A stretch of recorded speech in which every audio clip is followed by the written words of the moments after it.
How does Wi-Fi actually work? Wi-Fi sends tiny waves through the air, kind of like radio but faster. Your router takes internet stuff, like videos or messages, turns it into ones and zeros, and blasts it out using these waves. Your phone catches those waves, reads the ones and zeros, and turns them into cat videos. Magic? Kind of. Your phone doesn't just listen, it talks back, like, play the next video. Open that app. It sends its own waves back to the router. So it's like a super fast conversation, happening billions of times per second. You may be wondering how your phone and the router don't get confused with all the other phones and routers. I'll explain. Simple. Channels. Your Wi-Fi picks a lane, and theirs picks a different one. Newer Wi-Fi is even smarter. It focuses signals straight at your phone, like a laser. Pew pew! Can people steal your Wi-Fi? Not really, because it's locked with a secret code. Only your phone and router know the password, so anyone else just hears scrambled noise. And that's Wi-Fi. Invisible waves that carry memes, videos, and your search history through the air. Now you know. How do credit cards work? Credit cards are weird. You just swipe a piece of plastic and boom, you just bought a $7 iced coffee using money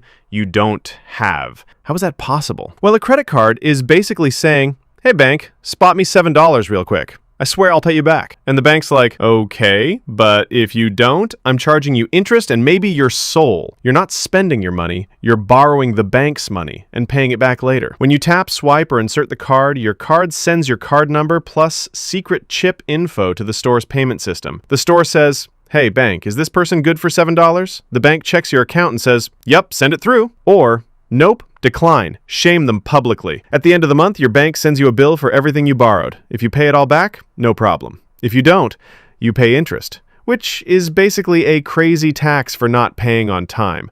The longer you wait, the more you owe. Like a financial snowball that only rolls downhill fast. Some cards give you rewards like points, cash back, or airline miles. Cool, right? Except if you forget to pay and get charged interest, you just spent $500 in airline points to buy a $6 granola bar. So, yeah, credit cards are like magical rectangles that buy stuff now, make you pay later, and charge you if you mess up. Use it right equals good credit score. Use it wrong equals you owe Visa your kidney. Why are people left-handed? Only about 10% of people are left-handed, but why? Your brain has two halves, left and right. And get this, the left side of your brain controls the right side of your body, and the right side controls the left. In most people, the left brain is the boss, so they end up right-handed. But in lefties, the right brain is a little louder, so the left hand gets the spotlight. That's it. How do planes stay in the air? Okay, so planes are metal sky whales that weigh hundreds of thousands of pounds, and they just float? You're telling me a flying tube full of people, luggage, and tiny pretzels doesn't fall straight out of the sky? Let's unpack. Planes' wings use something called lift, which is a fancy science word for air pushing you up harder than gravity pulls you down. Here's the trick.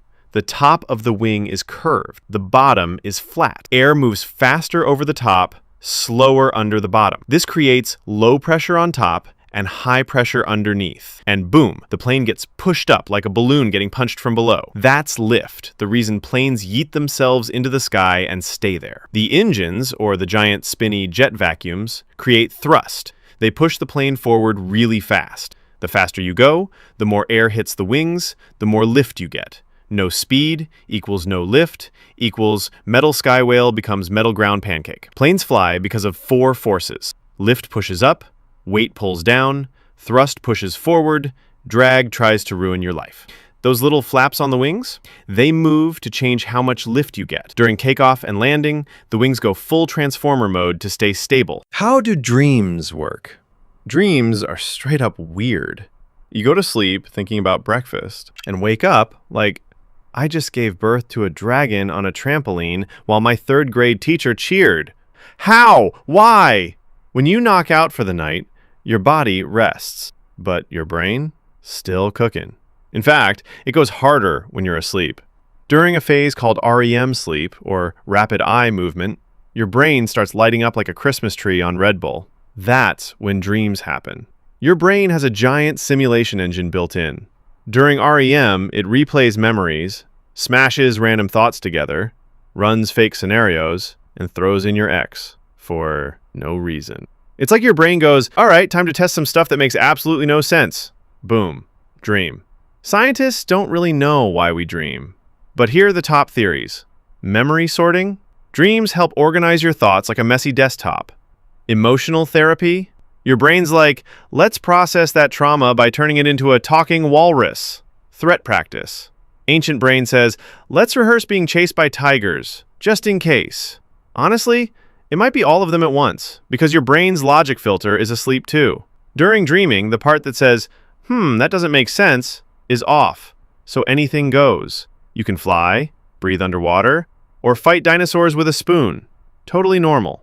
Dreams are your brain's way of processing, simulating, and playing out life. What even is a black hole? Black holes are the final boss of space. Like, imagine something so heavy, so dense, so extra that not even light can escape it. You shine a flashlight at a black hole, too bad. That light is gone, yeeted into the abyss, deleted from reality. Take a giant star. Now let it live its life, burn through its fuel, and get old and cranky. Eventually, the star goes supernova explosion, and the middle part collapses. But it doesn't just collapse, it implodes into itself like a cosmic sinkhole until it's infinitely small. This creates a black hole, a spot in space with so much gravity that it just eats everything. Black holes don't suck stuff in, they pull stuff in with pure gravity. Like Earth's gravity keeps the moon in orbit, a black hole's gravity is like, hey moon, come here, forever. Even light, which is the fastest thing in the universe, can't outrun it. That's why they're black, because light literally can't bounce back out. At the center is the singularity, a point that's infinitely dense